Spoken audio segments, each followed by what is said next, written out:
बघायचं आहे आणि त्यानंतर त्यांचं चेकअप केल्यानंतर त्यांना डॉक्टर चष्मे देतील. आजच्या या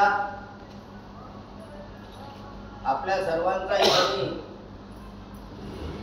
या चष्मे वाटप निमित्ताने एकतर स्वागत करतो आहे. आपण या शिबिराचा लाभ घेतला आणि आम्ही तत्पर होऊन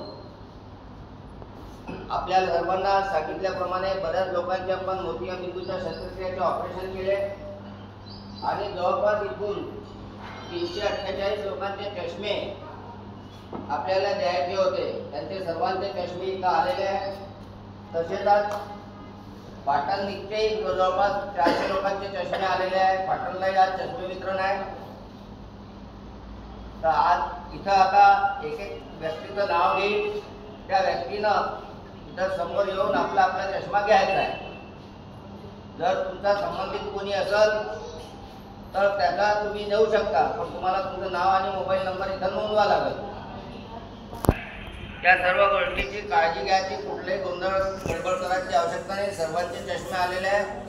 शांततेने घ्या. अर्ध्या तासात सर्व व्यवस्थित निपटून जाते आणि आपण व्यवस्थित चष्म्याचा वापर करावा.